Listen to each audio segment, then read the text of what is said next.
lele. Tidak usah pakai detail ya, nanti terlalu panjang lagi. Tidak perlu detail itu. Saya asli dari kalau Papa asli dari Ambon, Mama itu ada Ambon Manado. Tapi kami lahir besar di Tidore. Tidore di sebelah ini. Jadi salah satu orang Tidore ada ada sosialisa di sini.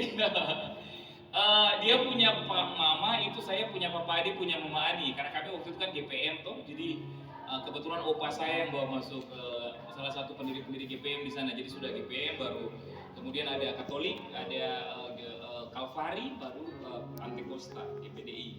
GPDI bikin perintisan di rumah saya, dan saya sangat benci dengan segala tepuk tangan itu. Saya bilang, gereja apa itu tepuk tangan itu? Akhirnya tepuk tangan juga. Saya anti baptisan waktu itu, tapi lama-lama dibaptis juga. Aduh, atlet karate waktu itu, lalu sudah jadi ini dan saya ke Jakarta, nakal dulu, ikut John Kay, kita bunuh orang puas di sana, ikut kerusuhan bunuh orang, tapi tidak damai sejahtera. Lalu Tuhan tangkap di Manado waktu itu. Jadi tiba-tiba kalau ketemu preman-preman di jalan yang mabuk-mabuk baru pukul-pukul orang, barang saya suka duduk, kita duduk bicara, bunuh orang berapa banyak? Udahlah. Jadi bertobatnya di sana, bertobatnya di Manado, Tuhan, saya bertobatnya di sana, lalu kemudian menyerahkan hidup buat Tuhan. Kami dari keluarga miskin, bukan orang yang kaya begitu. Dulu saya mimpi pengen ke India.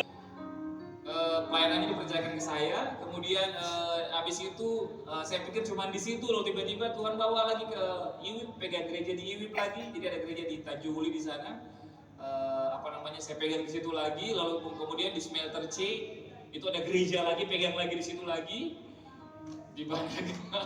Jadi saya pikir mungkin tidak kerja, tidak bisa pelayanan, masih bisa pelayanan. Sebelumnya juga bantu juga pegang juga di GBI Lalubi sama Trans. Pak Pendeta sama bantu situ di mana? Karena Adrian saya punya anak rohani.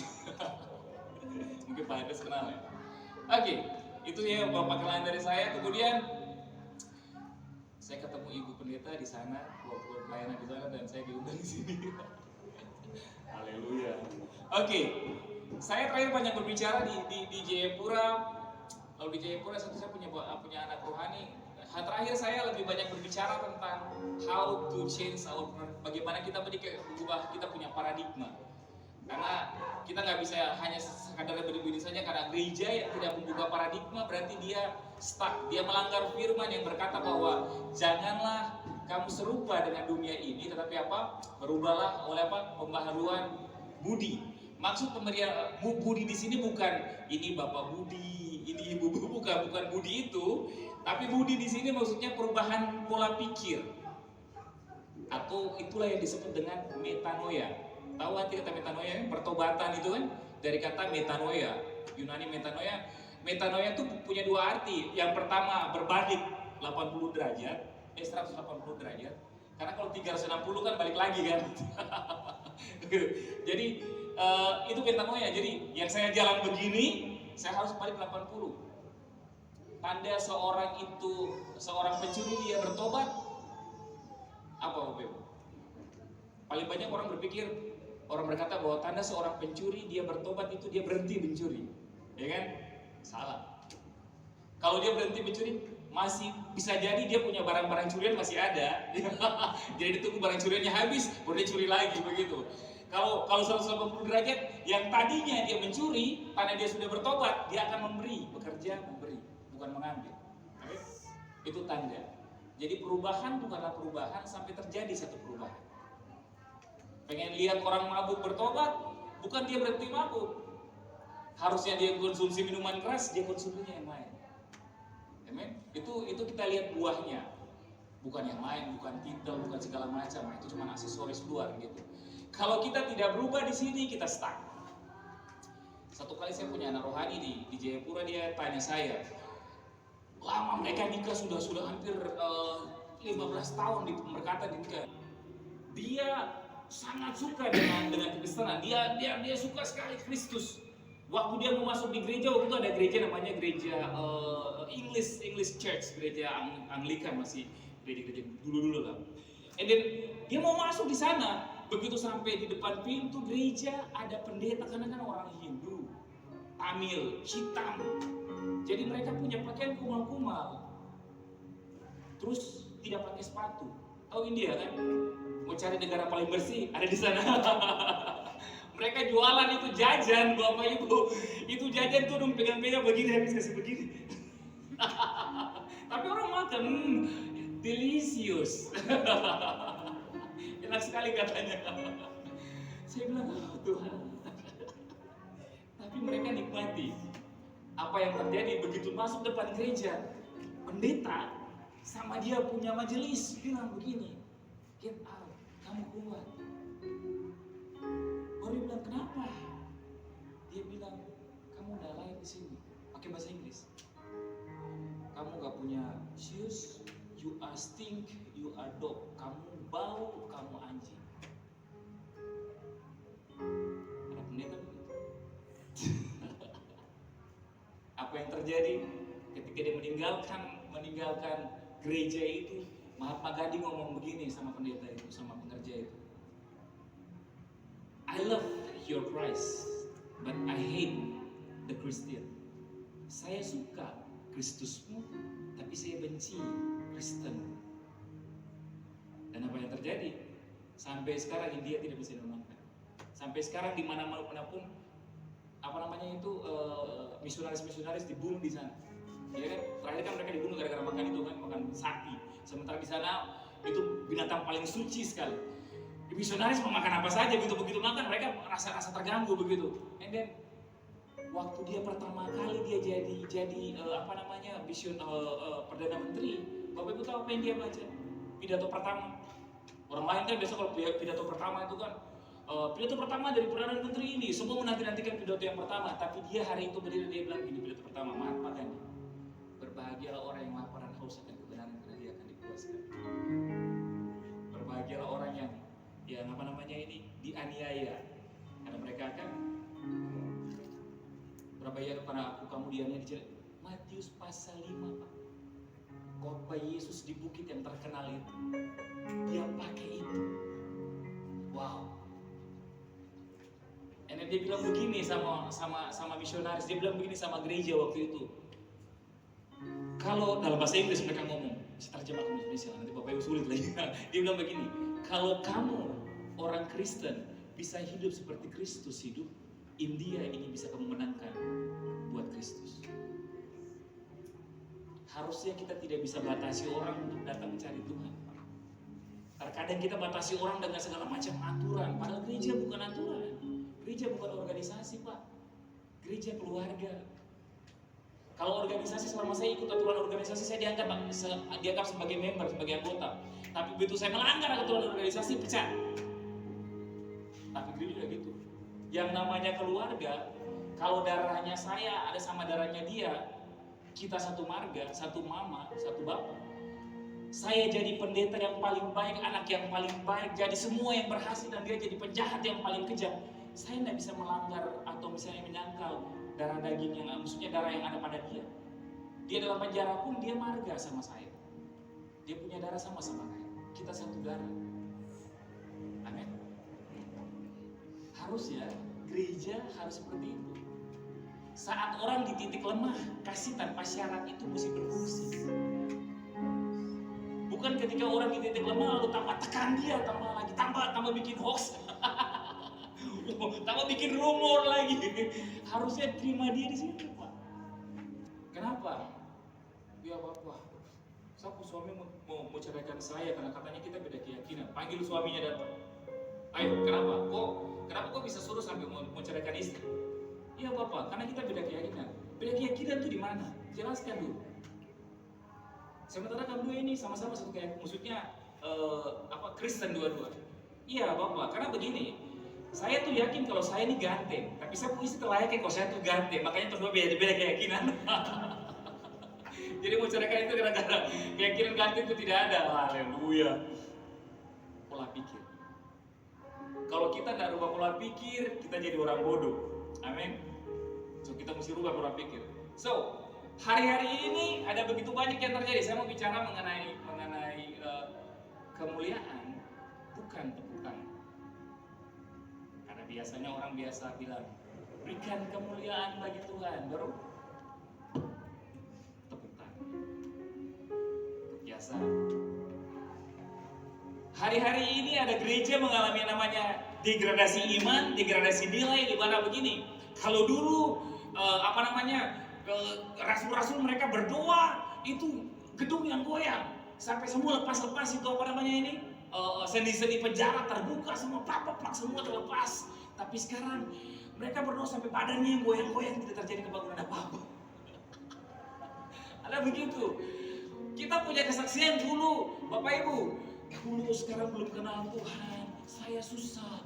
Begitu saya sudah kenal Tuhan, saya punya mobil, ya tambah 1, sekarang tambah 5 Pak. Saya punya istri tadi 1, tambah 5. Kita bicara kekayaan, tapi coba perhatikan rasul-rasul.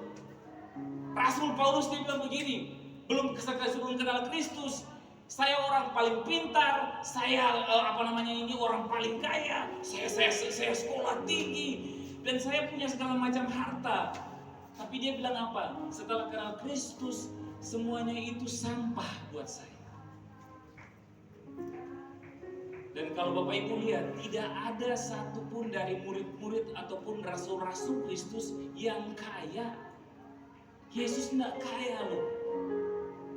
Yesus menang tukang kayu. Lalu kenapa gereja sekarang mengajarkan harus cari kekayaan, Bapak Ibu? Ada tuh pengajaran yang salah, katanya kalau sukses, standar seorang sukses itu mesti dia kaya, begitu. Kalau dia sakit berarti dia terkutuk. Wow. Pengajaran itu dulu Ben Hinbao. Teori kemakmuran, prosperity. Begitu. Jadi orang cuma konsen ke sana, tidak mengejar Yesus lagi, konsennya kekayaan. Saya pernah ngomong begini waktu hal itu lagi-lagi. Dan kita panggil timnya dari Beningin, kita bilang, maksudnya apa? Kalau fokusnya cuma di situ. Lalu dia bilang begini, iya, jadi cirinya itu mesti mereka itu punya kekayaan. Terus saya bilang begini, oke, kita ambil contoh Elisa. Elisa firman Tuhan bilang begini, tahu kan Elisa? Elisa. Oke, Elisa, karena Elia kan diangkat kan, Elisa firman Tuhan bilang bahwa Elisa mendapatkan satu penyakit yang mendatangkan kematian atas dirinya. Begitu. Kalau nanti Bapak Ibu baca di rumah lah, itu nanti untuk pelajaran lama lah itu.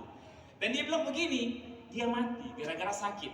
Anggaplah tiba-tiba tanpa kita tahu, dia bikin masalah sama Tuhan dan Tuhan bikin dia sakit, dia terkutuk.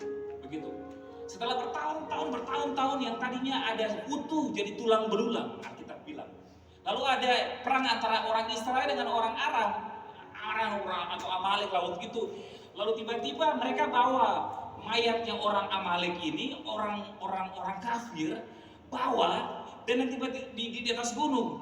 Lalu Alkitab bilang bahwa mayat ini jatuh terguling lalu menyentuh tulang belulang. Tahu tulang belulang itu? Berarti sisa tulang. Dan Alkitab bilang bahwa mayat ini bangkit, ketemu tulang belulang itu. Kalau memang Elisa itu mati karena dikutuk Tuhan, pertanyaannya bagaimana mungkin orang yang terkutuk bisa membangkitkan orang mati? Sisa tulang masih ada urapan. Berarti Tuhan berkenan sama dia. Amin. Berarti di sini bahwa paham yang berkata bahwa orang sakit itu dikutuk Tuhan, gagal. Tidak benar. So kita mesti tajam Bapak Ibu. Jadi jemaat mesti tajam. Saya suka buka, saya bilang begini karena orang bilang bahwa Pak Pendeta jangan terlalu buka sama jemaat. Nanti kalau jemaat semua tahu posisi kita sebagai pendeta itu kayak sebagai pimpinan mulai dalam posisi tidak enak begitu. Karena mereka lupa bahwa keberhasilan seorang pemimpin itu dia bisa menghasilkan pemimpin yang baru yang sama kayak dia. Amin. Harusnya kayak gitu. Tapi dia nggak mau kayak gitu. Kita banyak bilang Tuhan sama kita di hadapan Tuhan. Gak ada hamba Tuhan orang awam. Itu kan sering kita dengar begitu kan, oh dia tuh hamba Tuhan Pak. Itu Di bawah tuh orang-orang awam. Tahu arti awam? Bodoh, bogo-bogo, biomo. Selalu paham yang salah ditanamkan bertahun-tahun bahwa orang yang di depan mimbar itu orang yang paling bodoh, paling tidak tahu firman, doa Tuhan tidak dengar. Dan orang yang di belakang mimbar ini, bahwa orang tuh yang kalau doa paling dengar, paling kudus, paling suci semuanya. Kita terlalu mengejar pemakaian, tidak mengejar perkenanan. Karena orang yang dipakai Tuhan belum tentu orang berkenan di hadapan Tuhan. Tapi kalau orang yang berkenan di hadapan Tuhan pasti dia dipakai Tuhan. Mau contoh, Saul, orang yang dipakai oleh Tuhan, tapi Tuhan tidak berkenan sama dia. Amin. Saul pertama Tuhan pilih jadi raja, tapi dia melawan, dia bikin kepala batu, bikin keras-keras kepala begitu kan, tegar tengkuk begitu. Tuhan bilang jangan ambil itu harta-harta rampasan itu, harta-harta jarahan. Dia masih ambil. Tuhan marah. Lalu firman Tuhan bilang apa? Roh Tuhan mundur dari Saul.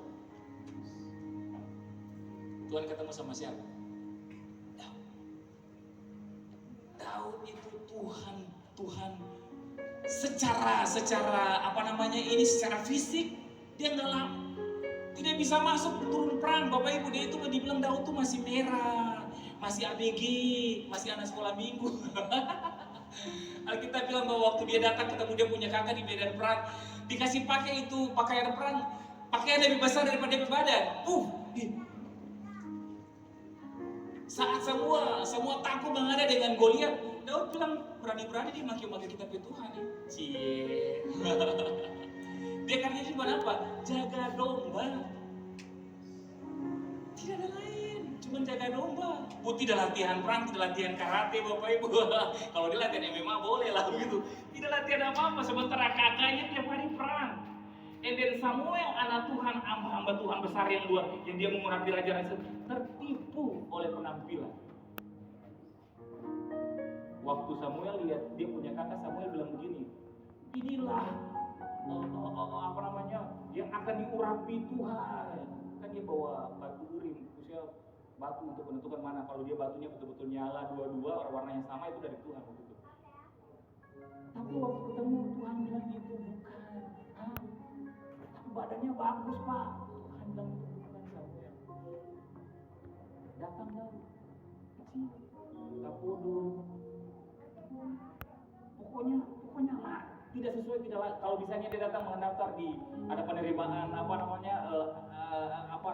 TNI begitu dia paling orang kan standar harus satu berapa lah, 152 ke atas lah kan, dia mungkin cuma di bawah gini. Beginilah itu kata wah panitia keluar jangan bikin kotor tanpa di dalam. Tapi saya rasa cerita itu kalau Bapak Ibu nonton, saya tidak tahu benar, saya tidak suruh nonton sih, tapi kalau Bapak Ibu nonton film Captain America itu, Avenger ya, itu dia kurus ceritanya kan, dibully, kurus sekali. Ada punya teman-teman lain yang kita bukan cuma sekedar berkarunia, tapi berkarakter. Kalau cuma berkarunia, buat apa? Firman Tuhan bilang begini, percuma kita beribadah dan selesai beribadah lalu kita bicara orang di kiri kanan, mendingan tidak usah ibadah, sia-sialah ibadahmu. Percuma orang pas begitu menyembah begitu orang pelayanan, orang punya bahasa roh dari tingkat kecamatan sampai tingkat dewan. Bahasa roh paling tinggi, tapi begitu keluar maki juga paling tinggi. Kita mesti seimbang Pak. Tubuh ini butuh keseimbangan. Tahu Avatar? Film Avatar, dia kan menjaga keseimbangan antara supaya negara api tidak menyerang negara air dan semua harus ada keseimbangan. Tubuh butuh keseimbangan antara roh dan jiwa, harus seimbang. Amin. Dan bisa cuma fokus di tubuh saja. Olahraga penting, saya suka olahraga, saya suka gym banget. Saya suka gym. Tapi firman Tuhan bilang bahwa itu terbatas gunanya. Latihan badani terbatas. Latihlah dirimu apa? Latihan beribadah. Karena ibadah mengandung janji. Amin. Jadi harus seimbang dua-dua. Antara ibadah dan latihan harus seimbang dua-dua. Kita juga begitu, segala sesuatu, karena ketika kita tahu ini sudah lari dari firman Tuhan, ketika tidak sesuai dengan kebenaran firman Tuhan, sudah tidak seimbang. Amin. Oke.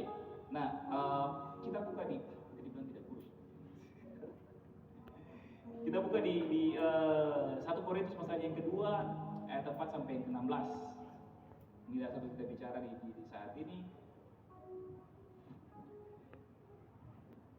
Kemuliaan bukan tepuk tangan. 1 Korintus pasal yang kedua ayat 4, 18 sampai 16. Sudah dapat? 1 Korintus ada di perjanjian lama Bapak Ibu. 1 Korintus pasalnya yang kedua ayat yang ke-14. Ayat 1 Korintus 4 ayat 16 sampai 18.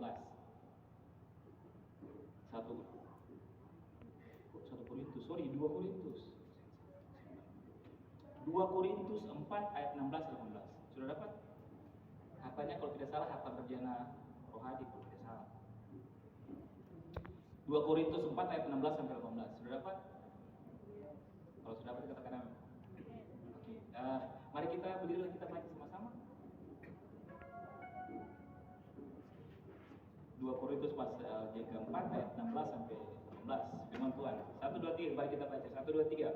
Sebab itu kami tidak tawar hati, tetapi meskipun manusia lahiriah kami semakin merosot, namun manusia batinia kami semakin dibaharui dari hari ke hari.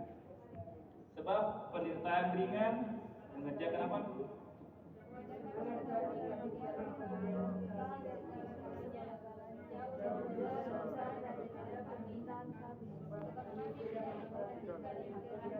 Melainkan yang tak kelihatan.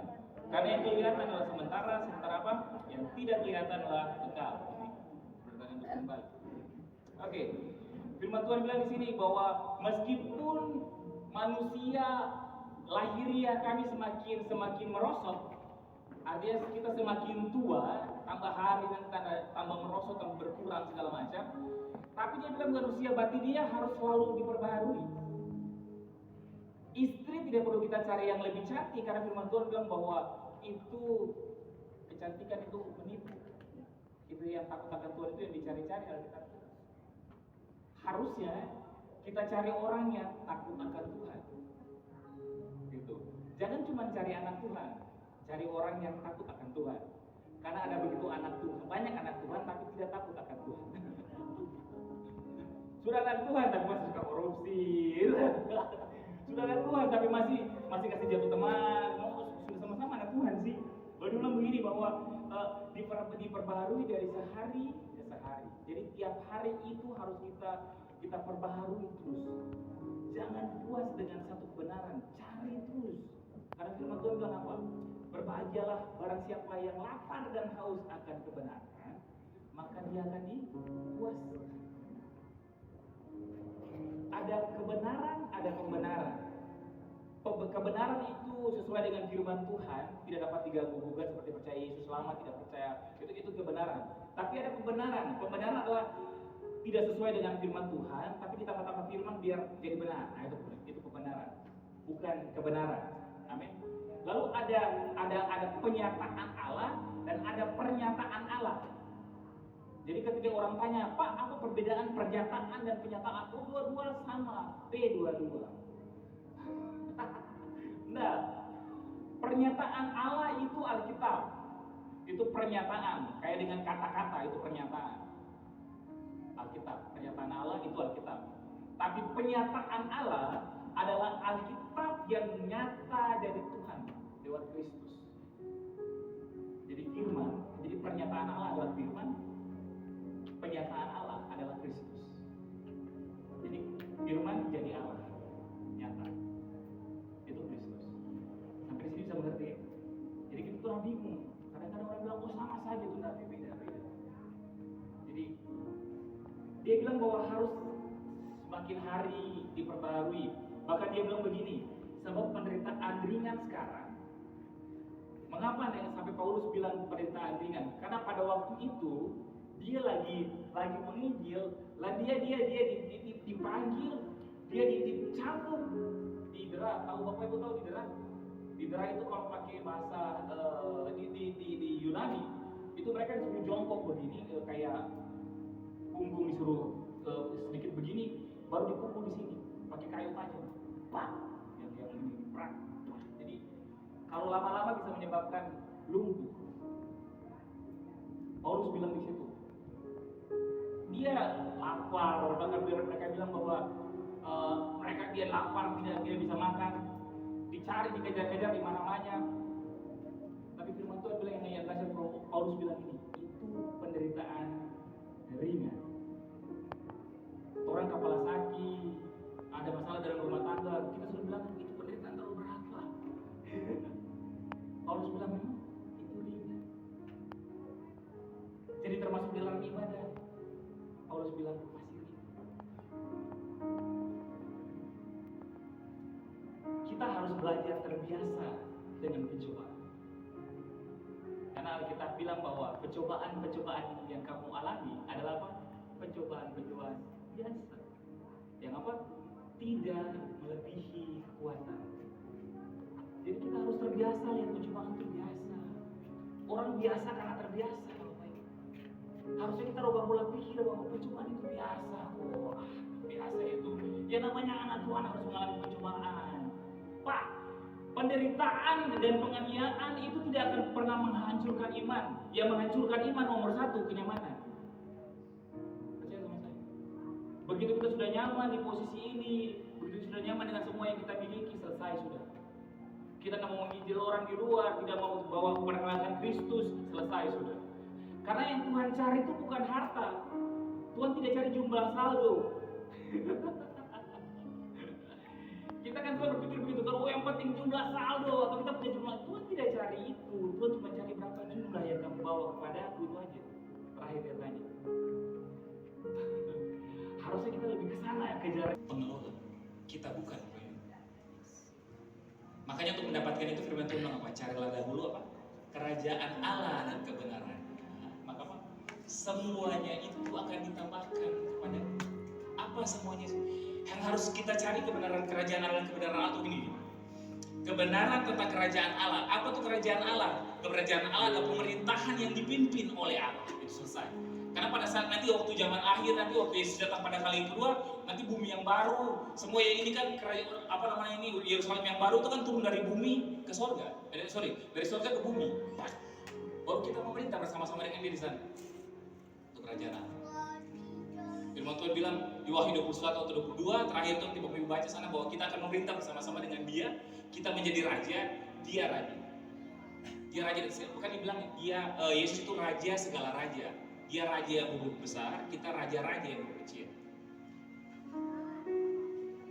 Kondisi sekarang pemerintahan kerajaan Allah apakah dia begini?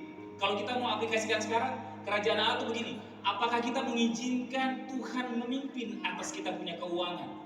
Apakah kita mengizinkan Tuhan memimpin kita punya hubungan? Apakah kita mengizinkan Tuhan memimpin kita punya emosi? Apakah kita mengizinkan Tuhan memimpin semuanya dalam setiap kehidupan kita? Pertanyaannya begini, seringkali kita yang jadi Tuhan atau Tuhan yang jadi kita? Agama terparah sekarang, mereka bikin Tuhan secara maunya mereka. Jadi kalau Tuhan masih menjawab doa mereka, oh itu Tuhan yang baik. Tapi begitu Tuhan tidak menjawab doa mereka, dia bilang Tuhan jahat. Kekristenan yang benar itu bukan cuma makan gula-gula Bapak Ibu. Harus berani minum pil pahit. Amin. Terkadang kita suka yang baik-baik saja, kita tidak mau yang susah-susah. Kita harus berani terima kembang gula dan juga berani minum pil pahit. Oke lah, mujizat Tuhan nyata. Waktu kita berdoa Tuhan jawab, Tuhan sertai dalam segala sesuatu. Tuhan berkati dengan puji Tuhan untuk itu. Tapi kita mesti menyadari dan merubah pola pikir kita. Kita harus melihat dari sisi yang lain bahwa ikut Tuhan itu penuh penderitaan, Bapak Ibu. Kita masih suka ke sana. Untuk saya. Haleluya. Sampai Tuhan tidak jadi Tuhan atas kehidupan kita, orang belum tahu saya kan jadi kehidupan kita. Harusnya Tuhan yang jadi menyangkal diri. Pikul salib. Tuhan kasih semua kita masing-masing ukuran salib yang sama. Apa yang saya alami tidak bisa Bapak Ibu alami. Karunia yang Tuhan berikan kepada saya, itu yang sudah Tuhan berikan. Makanya kan masing-masing kita kan akan diberikan 5, 2, 1 kan. 5 talenta itu kan. Tapi mau satu pun harus kita kerjakan dengan sungguh-sungguh. Begitu. Kalaupun dapat pun itu bukan punya kita. Harus kita rubah. Karena firman Tuhan berkata bahwa di kitab Mazmur bahwa segala sesuatu yang ada di bawah kolong langit ini adalah milik kerajaan surga. Kita cuma pengelola. Waktu Adam Tuhan menciptakan Taman Eden, lalu Tuhan menempatkan Adam di sana, ya kan? Tuhan bilang apa sama Adam? Tuhan taruh di sana, lalu dia bilang apa? Usahakanlah tanah ini. Tuhan suruh tuh. Orang bilang bahwa, Pak, kerja itu karena orang dikutuk, itu salah. Kutukan itu Kejadian pasal 3. Tugas manusia untuk mengolah tanah itu di Kejadian pasal 2. Apa tuh mengelola? Mengusahakan. Mengusahakan, mengelola. Kita cuma pengelola. Amin. Kita bukan begitu. Jadi kalau kapanpun Tuhan ambil, jangan tahan-tahan. Bahkan jemaat pun bukan punya kita, Pak. Sering pendeta salah berpikir bahwa jemaat itu punya dia. Jadi nanti kalau dia timbul punya di gereja lain itu marah-marah. Tahu kenapa dia marah? Persembahannya berkurang.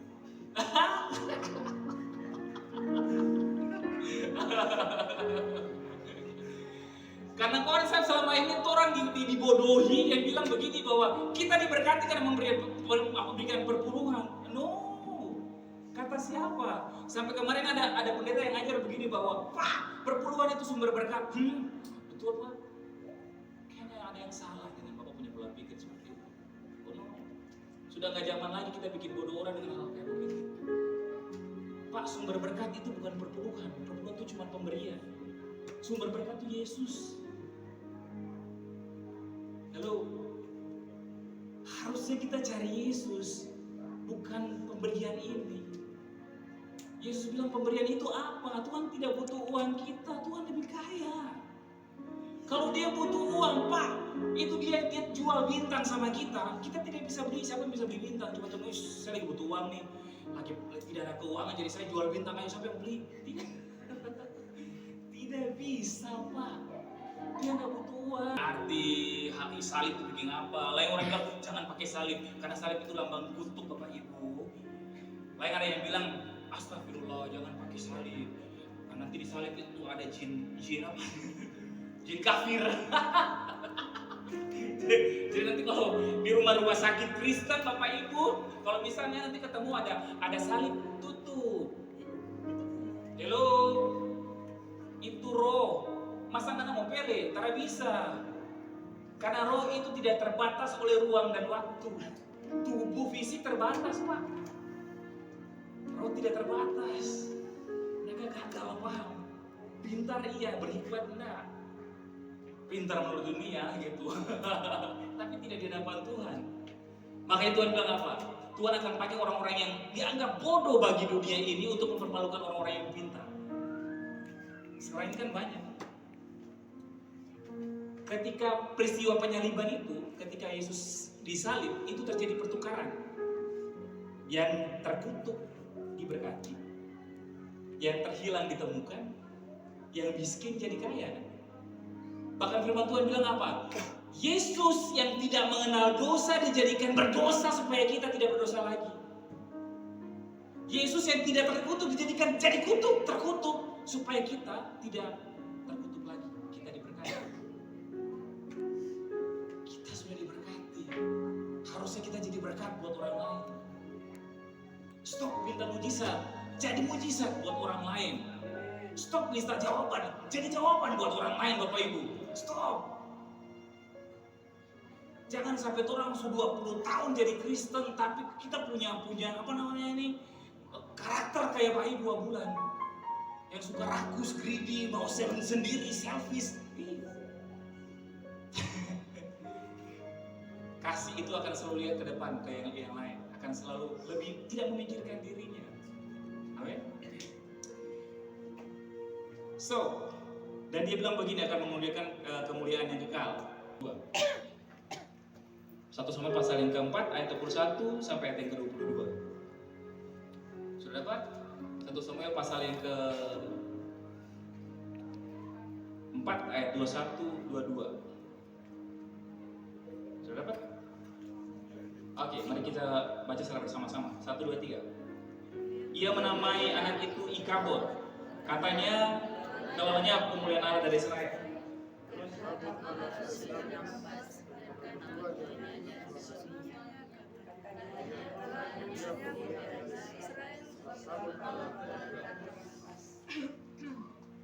Oke, nah firman Tuhan di situ dia bilang bahwa dia kasih nama, dia punya anak Ikabod. Jadi ceritanya itu ada imam di Israel namanya Imam Eli. Mereka dia punya anak waktu itu. Imam Eli dia punya anak-anaknya Imam Eli itu tidak hidup sesuai dengan Imam Eli. Imam Eli dia punya anak-anak itu mereka perkosa anak-anak orang-orang Israel. Mereka mengambil semua persembahan dan mereka hidup tidak berkenan. Mereka mabuk-mabukan. Itu anak-anaknya Imam Eli. Jadi anak pendeta tidak menjamin bahwa kehidupannya bagus. Terkadang orang berpikir bahwa anak pendeta ini bagus ini Dia punya anak. Mertua tuh lagi dia punya menantu lagi hamil tua dan mau melahirkan. Lalu bangsa Israel diserang waktu itu. Lalu tabut Allah diangkat dibawa ke bangsa Filistin waktu itu. Dan dia bilang begini, mau kasih nama anak ini apa? Dia bilang kasih nama Ikabod. Yang artinya kemuliaan Allah telah meninggalkan Israel. Jadi kata kemuliaan pertama itu dari kata kabot. Kabot itu arti pertama itu dia artinya berat. Jadi kemah Musa dan di Israel itu ada 2 tenda, ada 2 kemah. Ada kemah Musa dan kemah Daud. Jadi kemah Musa ini yang sekarang ini jadi kemah Musa itu dulu kemah Musa itu yang Tuhan suruh untuk bikin bait Allah, sabut Allah dia, bait Allah. Jadi di bait suci itu terbagi atas 3, pelataran, ruang kudus sama ruang maha kudus. Begitu. Jadi ruang ruang maha kudus itu yang ada tabut perjanjiannya, tabut Allah di dalam. Yang tengah-tengah ruang tengah itu ruang kudus. Itu untuk imam biasa. Di pelataran itu untuk orang yang tidak ada penjabatan apa-apa. Jadi yang bukan imam semua duduk di luar. Termasuk murid-murid dulu mereka tidak punya jabatan apa-apa di imam. Jadi mereka bukan imam, mereka cuma orang biasa, cuma nelayan. Jadi mereka di pelataran. Jadi kalau di Alkitab bilang bahwa mereka berkumpul tiap hari di bait Allah itu bukan di dalam ruang kudus atau pemandangan kudus, tapi di pelataran di luar. Karena dan syarat untuk masuk di dalam ruang maha kudus ini itu harus dipilih satu imam besar. Jadi misalnya dong buang undi, lalu tiba-tiba saya punya bagian tahun ini. Syarat pertama, saya tidak boleh bikin dosa selama 1 tahun. Ada manusia yang tidak bisa bikin dosa. Kita manusia dosa kan, kecenderungan kita kan melakukan dosa sebenarnya. Nah, nanti kalau dia masuk ke dalam, kalau dia tiba-tiba bikin salah di dalam, tidak bisa ambil, dia akan mati di dalam. Makanya dikasih itu tali, baru kemudian dikasih green gitu kayak bel-bel gitu. Jadi selama masih dia di dalam, baru masih bunyi cing, berarti dia masih hidup. Begitu dia bikin salah, sudah tidak terdengar apa-apa, yang di luar jangan masuk, karena harus syarat tidak boleh bikin dosa selama 1 tahun kan, dan tidak terpilih. Tarik saja keluar, tinggal mayatnya. Jadi dibilang bahwa kemuliaan Tuhan sudah meninggalkan. Dan firman Tuhan bilang begini, ketika kemuliaan Tuhan turun di zaman Musa itu binatang saja yang lewat di pinggir-pinggir kemah itu mati. Makanya kata kabut pertama itu berat sekali, tidak bisa tahan, kemuliaan terlalu berat.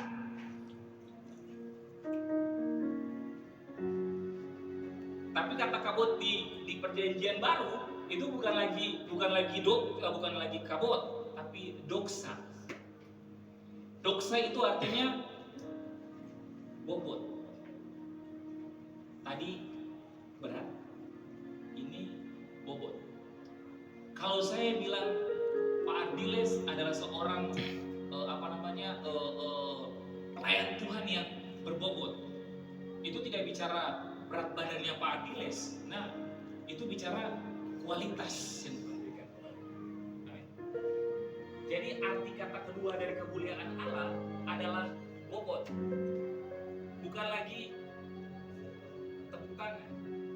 Jadi kalau misalnya kita berpikir bahwa berikan tepuk tangan bagi Tuhan, lalu orang biasa kan berikan tepuk tangan bagi tepuk tangan. Kalau kemuliaan Tuhan itu tepuk tangan, berarti lebih besar, lebih banyak, maksudnya lebih besar kemuliaan Tuhan di lapangan bola daripada di gereja. Kenapa? Karena di lapangan bola orang punya tepukan tangan lebih banyak. Kalau kemuliaan Tuhan itu sama dengan tepuk tangan, Bapak Ibu, berarti lebih banyak, lebih besar kemuliaan Tuhan di lapangan bola daripada di gereja. Karena di lapangan bola orang lebih banyak daripada di gereja. Amin. Kalau kemuliaan Tuhan itu adalah tepuk tangan, berarti lebih besar, lebih banyak kemuliaan Tuhan pada saat konser-konser usaha naik waktu dong menyanyikan itu daripada di gereja. Karena orangnya lebih banyak di sana. Karena mereka tidak mengerti, makanya penyembahan kita diatur. Tidak usah diatur, Pak. Kita pakai 3-2-1 kan, 2-4-1. 2 lagu penyembahan, 4 lagu pujian, 1 lagu penyembahan untuk firman. Wow, itu bertahun-tahun tuh kita ikuti begitu. Itu liturgi, Pak. Kita mesti bikin lagi yang lebih inspiratif. Ibadah tuh ibadah yang inspiratif. Ibadah yang orang datang bukan orang bilang begini, harusnya saya pergi 10 menit yang lalu. Ibadah tuh waktu Ramadan datang, berkurang pulang bilang begini, harusnya ditambah 10 menit lagi. Luar biasa. Agama ya, ibadah yang orang tidak, wow, yang orang nggak mikir lagi. Ini tidak seperti yang seperti biasanya. Sudahlah, kita tidak usah perlu Bapak Ibu dipersilakan berdiri, nggak usah dipersilakan duduk, tepuk tangan ya, itu anak sekolah minggu, Pak. Kita sudah dewasa, tidak perlu diatur-atur lagi. Amin. Dalam hadirat Tuhan, itu penyembahan itu dari kata proskuneo. Bapak Ibu tahu proskuneo? Dari bahasa Yunani. Proskuneo itu artinya to kiss atau mencium. Ini arti secara dewasa. Jadi begini, kalau saya punya istri, saya tidak akan mencium istri saya kalau tidak ada hubungan. Amin. Kalau saya punya orang tua, saya tidak akan mencium dia kalau saya tidak punya hubungan. Saya tidak akan mengenal, saya tidak akan mencium siapapun kalau saya tidak punya hubungan sebelumnya. Karena secara umum bahwa kita manusia ini punya bahasa kasih. Ada orang yang bahasa kasihnya lewat pemberian, ya kan? Masing-masing kita kan punya bahasa kasih. Nanti belajar sendiri lah, itu ada lah di Google itu tidak perlu diajar lagi lah. Ada yang bahasa kasihnya memberi, ada yang bahasa kasihnya perhatian, ada yang bahasa kasihnya pelukan. Masing-masing kita punya bahasa kasih lah, temukanlah nih Bapak Ibu.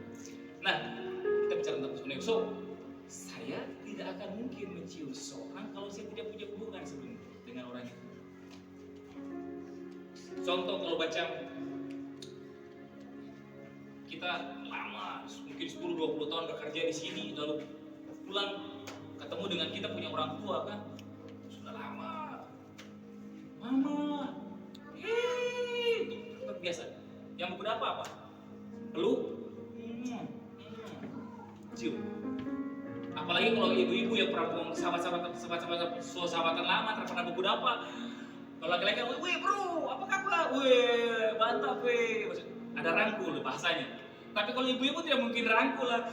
Ih sayang. Mana seberapa?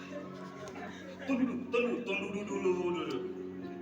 Hei, Yuen, bisa tuh. Memang dia begitu. Ya elah. Pasti ada bahasa ciumannya Bapak Ibu. Gitu kan? Coba sekarang Bapak Ibu ke IWIB sana atau ke bank sana, ketemu dengan security yang Bapak Ibu terkenal sama sekali, udah pernah ketemu dengan orang itu. Hari itu baru ketemu dan bilang begini, Pak Security, kita cium kan. Mona siapa? Pak Gatal sampai Manisus sampai. Karena tidak ada hubungan Bapak Ibu. Jadi kita mesti ada hubungan dulu. Jadi Daud itu Tuhan berkenan karena dia punya hubungan dekat sama kita. Tuhan berkenan, ada di Alkitab tuh ada 3 tokoh yang Tuhan berkenan. Yang pertama Tuhan Yesus, Daud, sama Henok. Cuma 3 orang ini yang Tuhan berkenan. Kenapa sampai Tuhan Yesus itu? Bukti waktu Tuhan berkenan kepada Tuhan Yesus waktu Yesus dibaptis kan, dia bilang begini, langit terbuka, Roh Kudus turun, dia bilang apa? Inilah anakku yang kukasihi, kepadanya aku berkenan. Daud, yang Daud lakukan, Daud ini gambaran antara kejamnya hukum Taurat dan besarnya anugerah Tuhan. Karena Daud tinggal di perjanjian lama. Alkitab bilang bahwa Daud datang. Daud ini adalah orang yang dia bangkit sama dengan dia waktu dia jatuh. Itu sudah. Dia baru bangkit buat dosa lagi begitu. Tapi Tuhan berkenan sama dia. Sampai dia bilang apa? Waktu dia main kecapi, apa yang terjadi? Roh jahat yang daripada Saul keluar. Harusnya orang punya pujian penyembahan. Begitu menyanyi, roh jahat keluar. Bukan manifestasi, bukan maksudnya itu. Tapi ada kuasa begitu. Waktu sekarang Daud main kecapi, roh jahat keluar. Kalau sekarang ini pola pikir yang salah, gereja selalu pas lihat begitu lihat Daud punya kecapi. Kenapa kecapi bisa bikin ini Saul terlepas dari roh jahat nih? Ya dicari apa? Karena kecapi itu merek apa? Yang kita cari mereknya, brandnya. Padahal brandnya ada ukuran dengan perkenanan Tuhan, Pak. Harusnya kita cari frekuensi apa di Daud main. Daud main frekuensinya Tuhan, frekuensinya sorga. Wah gila, roh jahat mundur. Harusnya hubungan itu. Dan firman Tuhan bilang begini, dosa apa yang Daud tidak pernah bikin coba? Bunuh orang iya, ya kan? Curi istri orang apalagi? Batseba tuh, ya kan? Ceritanya ada suaminya, perang bela dia, tapi dia masih bunuh istrinya dan dia bunuh suaminya. Raja, ini yang Daud paling suka, yang Tuhan paling suka. Datang Nathan, Pak, Nathan itu bukan nabi besar. Nathan tuh nabi kecil dia. Tuhan baru suruh bicara Nathan. Dia bicara sama Daud. Nathan bilang, itu kan raja Israel, Pak. Sudah kalahkan Goliat. Dia punya apa namanya, elektabilitas yang sudah tidak dapat diganggukan lagi lah. Kalau Daud pacaran itu dia terpilih gitu. Karena pernah bunuh Goliat ceritanya. Jadi orang sudah tahu dia lah begitu raja ini. Nathan datang. Selamat siang. Tamu berikutnya dari Nabi Nathan. Ada apa bahwa kalau ada seorang punya tanah loh, tanah itu dirampas, menurut kamu bagaimana? Daud marah, harusnya dikembalikan karena itu bukan punya dia. Nathan bilang begini, hal itu terjadi waktu kamu ambil istrinya. Kamu ambil istri orang, itu bukan punya kamu. Tuhan marah. Dahsyatnya dari Daud, hatinya lembut. Dia tidak bilang mana siapa jadi bicara begitu di saya. Dia langsung saya salah. Kita bilang apa? Dia robek bajunya, dia kenakan kain kabut, dia taruh apa yang berbu di kepala. Dia berpuasa supaya anak ini selamat. Tapi tidak selamat. Tapi dia kemudian generasi berikutnya siapa? Salomo kan. Sering kita berpikir begini bahwa tidak mungkinlah masa hasil dari perselingkuhan begitu, hasil dari orang-orang masa dia itu hamil di luar nikah begitu, Tuhan masih memakai, Tuhan tidak akan berkati dia punya keturunan. Kita sering berpikir begitu, tapi kita lupa generasi kedua, raja yang paling lebih kaya daripada Daud, namanya Salomo, dan lebih berhikmat daripada Daud. Anak dari siapa? Batseba.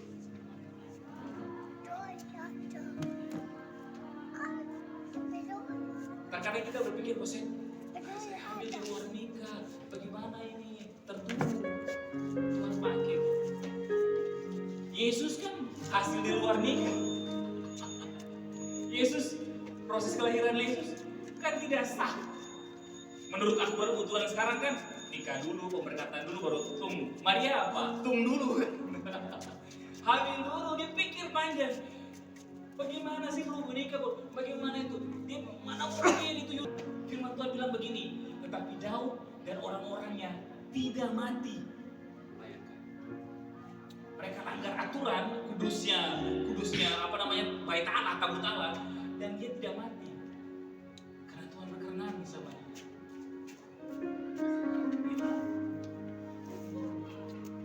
Semua kalau orang sekarang mau bikin lagu rohani kan semua dia sudah ada di Mazmur.